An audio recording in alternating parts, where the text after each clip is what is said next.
This program deals with transportation by sea. We will begin by solving what seems to be a mystery. How can a boat of several tons manage to float? We will then talk about submarines and close with a quick look at the recent technologies designed to improve the performance of sailboats. In his bath, Archimedes is said to have cried out, "Eureka!" Does it ring a bell? Long ago, 3 centuries before Christ, Archimedes, a sage, enjoyed an excellent reputation with Hiero, king of Syracuse. Now, according to the story, at the king's request, Archimedes discovered that Hiero's crown was an alloy of gold and silver instead of the pure gold that a dishonest goldsmith had promised him. He made the discovery by submersing equal amounts of gold and silver into a liquid. Gold, denser than silver, occupied less space and therefore displaced less water. A consequence of Archimedes' discovery helps to explain how a transatlantic liner is able to float.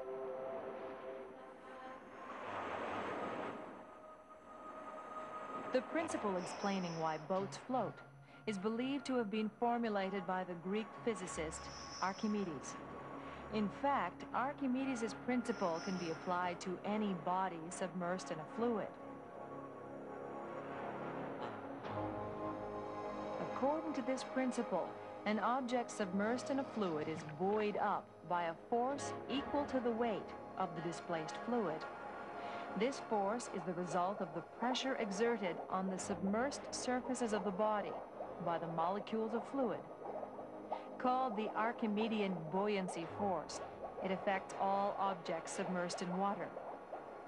Obviously, not all objects float.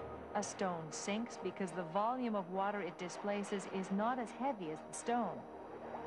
For a body to float, the Archimedean buoyancy force must offset the force of gravity that tends to pull the body downward. As a result, Archimedes' principle imposes restrictions on a ship's weight, which must be less than the weight of the water displaced by its hull. The heavier the boat, the greater the quantity of water it will displace. Provided the ship's total weight does not exceed the weight of the water displaced by its hull, boats can be built with materials that are heavier than water.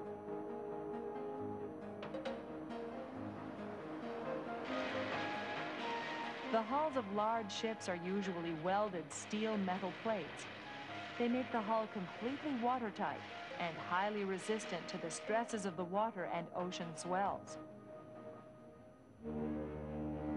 Besides enabling boats to float, hulls must provide stability. Depending on sea conditions, ships can be subjected to undesirable movements. These movements are pitching, which is the dipping of the boat's bow and stern alternately, and rolling, an oscillating motion between the boat's left and right sides. Rolling, especially, can have dire consequences for a ship. It can even make it capsize. In order to help prevent rolling, the hulls of some ships contain a U-shaped tank, partially filled with water. Owing to inertia, the movement of the water in the tank is constantly out of sync with the rolling. So when the boat tilts to the left side, the water in the tank remains on the right side for a few moments and vice versa. This somewhat minimizes the intensity of the rolling. Other ships are equipped with stabilizers on either side of their hulls. When the ship rolls, the stabilizers on the side that sinks into the water exert an equal force upwards. This opposing force offsets the rolling. Often the angle of the stabilizers can be altered so as to adjust their stabilizing force according to the intensity of the rolling.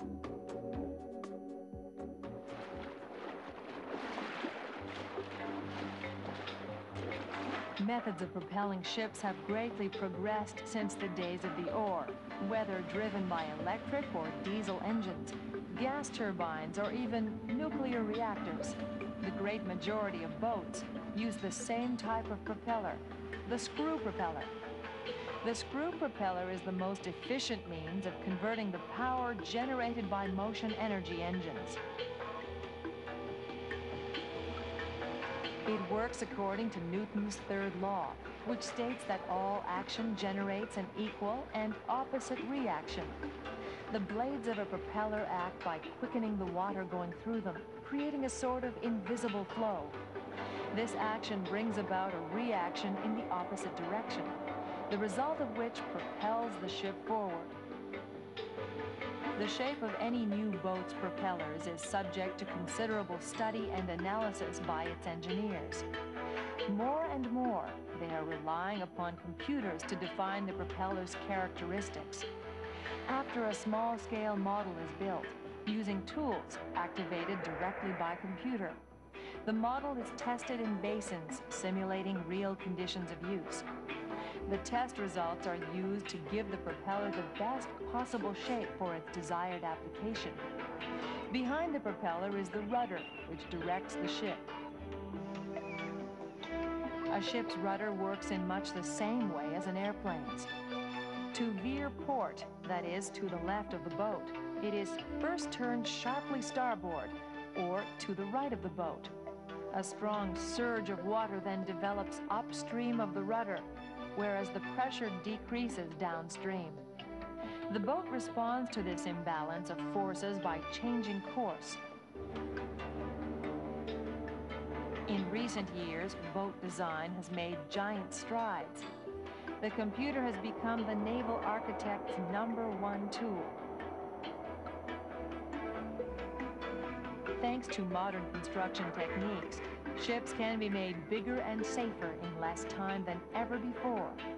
Today, it only takes about a year to draw up the plans for a ship and another year to build it.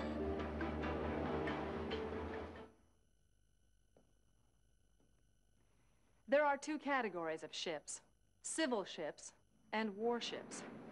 Military strategists must have dreamt of submarines long before they had the technical means to build them.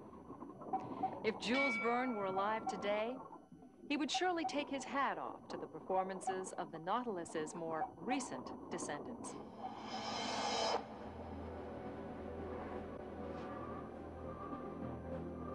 The fact that a submarine can dive deep underwater does not mean that it can navigate freely down there. It has to be able to resurface. So it was not until the invention of ballast tanks, enabling underwater crafts to move vertically, that submarines began plying the ocean depths. The ballast tanks are located in the front and rear of the submarine. They are equipped with valves that open outward and pumps that are connected to air tanks located on board. The valves and pumps let air or water in or out at will. How ballast tanks work is based upon Archimedes' principle, which states that a body submersed in a fluid is buoyed up by a force equal to the weight of the displaced fluid. Therefore, to stay on the surface, the submarine navigates with its ballast tanks filled with air. This makes it lighter than the mass of water it displaces, so it floats. The craft is said to have a positive floatability. To dive, the submarine fills its ballast tanks with water until its total weight exceeds that mass of water it displaces. Now, with a negative floatability, the submarine descends into the water. During the dive, the submarine adjusts the level of its ballast tanks so as to attain a neutral floatability. It now has no tendency to descend or to ascend. In order to move vertically underwater, it will use horizontal ailerons called diving planes. The submarine descends when the diving planes are tilted upwards. It ascends when the diving planes are tilted downwards. To surface, the submarine uses the pumps to expel the water from the ballast tanks. The pumps have to be powerful enough to counter the strong, deep water pressure and be able to expel the water from the ballast tanks quickly in an emergency. The maximum depth the submarine can go is determined by the hull's resistance to stress. For example, at a depth of 100 meters, the pressure of the water is 11 times stronger than atmospheric pressure. At this depth, every square centimeter of the submarine's hull bears a weight of 10 kilograms. The hulls of military submarines are usually made with steel plates. Their long, slender proportions minimize water friction that would slow the submarine down. Generally, these submarines cannot go deeper than 10 times their length.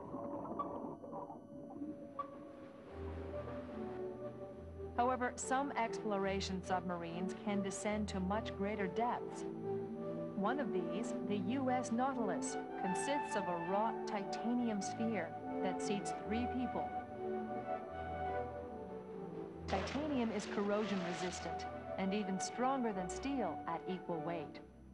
The Nautilus is able to dive safely to a depth of 6,000 meters, where the pressure reaches 600 kilograms per square centimeter. Equipped with cameras and mobile claws, the U.S. Nautilus can perform all manner of studies and gather samples for scientific purposes. The propulsion systems a submarine uses to travel on the surface or underwater are not the same. On the surface, submarines are generally propelled by diesel engines. These engines power one or several propellers that drive the submarine. Underwater, submarines have too small a source of oxygen to fuel such engines.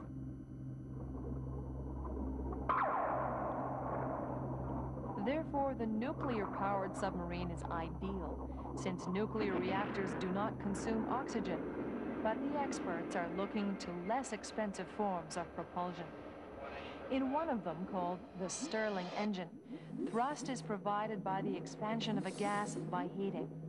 The Stirling engine is fueled by tanks of liquid oxygen that require 850 times less storage space than gaseous oxygen. This engine delivers twice as much power as a diesel engine. Although submarines used to be used solely for military purposes, their civil uses are increasing. Besides research and exploration submarines, some are now being built that will carry divers down to great depths for specified activities. For example, the French submarine, Saga, has a hyperbaric chamber, a compartment where the air pressure can be made level to the ambient water pressure, then gradually reduced. This enables divers to enter and leave the submarine without having to go through decompression levels. It can thus act as a veritable underwater base that is both stable and current resistant, and from which all kinds of operations can be carried out. As submarines are being increasingly perfected, they are opening the way to the peaceful exploration of the underwater world. In the history of sea transportation, there were 2 major areas of technological development: the sources of energy for propulsion and the materials used to build hulls. However, the shape of a ship's hull is just as important as the material it is built with. Today, we have very elaborate means to study ship design.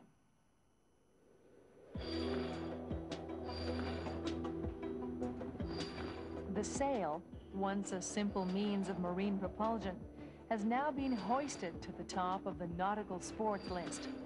Between participants in this competitive sport, a veritable performance race is underway. The goal? To go faster and faster. In order to win, sailboat designers are relying more and more on 2 sciences: computer science and naval hydrodynamics, or the science of ship motion. Thanks to the knowledge gained in both of these fields, it is possible to make sailboats swifter than ever before. For example, analytical studies of a sailboat's hull can help to increase its speed. Scientists are particularly interested in the lower part of the hull, the underbody. The underbody, whose shape can vary considerably from one boat to another, plays a very important part in a sailboat's movements, even though the sails are what propels it. The friction of the water molecules against the underbody generates a force of resistance that breaks the boat's movement. That force of resistance, called drag, will always exist, regardless of the type of underbody. But hydrodynamic engineers have observed that certain hull shapes can present less force of resistance, thereby increasing the sailboat's speed. To determine the best shape for a sailboat's hull, a number of tests can be carried out using scale models. These studies are done in several stages. First, a scale model of the sailboat's underbody is built. This model, made of wood, is a perfect replica of the ship's hull, underbody, and appendages, including the keel, for example. The model is then tried out in a testing basin over 200 meters long, called a traction basin. This basin is fitted with a mobile platform mounted on rails. The ship is secured to this platform in a position simulating the boat's balance in the water.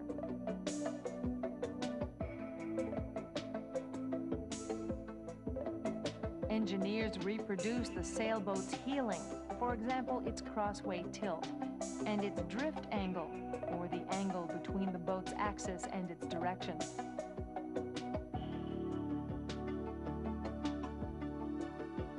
Various sensors, such as dynamometers, are placed on the hull underbody to study its behavior.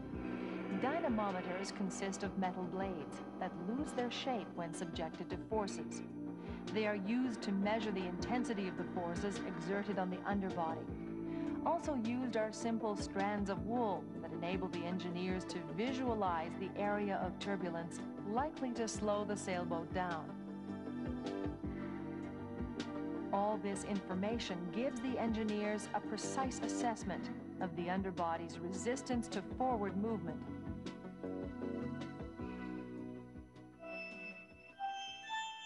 However, that resistance can be measured without tests by powerful computation programs. After feeding the hull underbody plans to the computer, the program dices the outer surface of the hull into countless facets.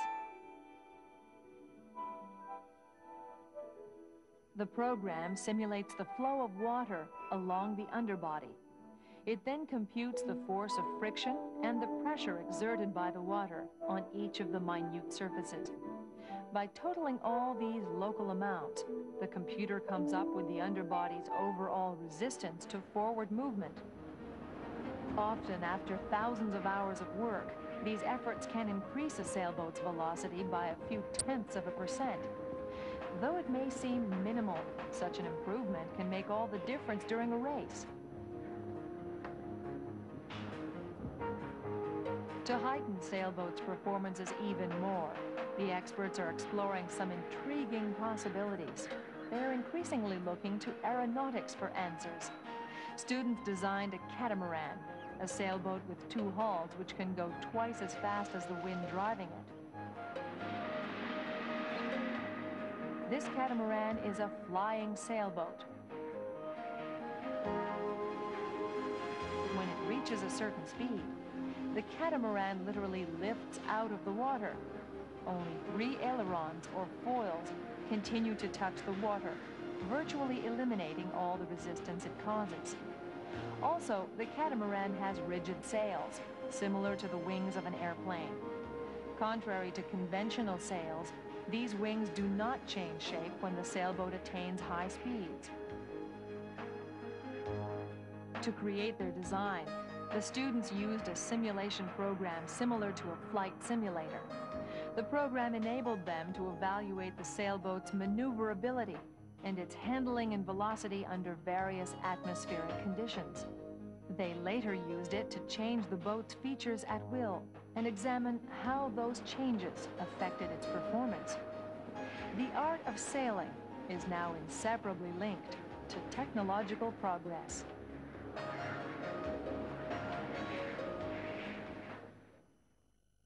While we have covered the ocean in all directions, we will never conquer it completely.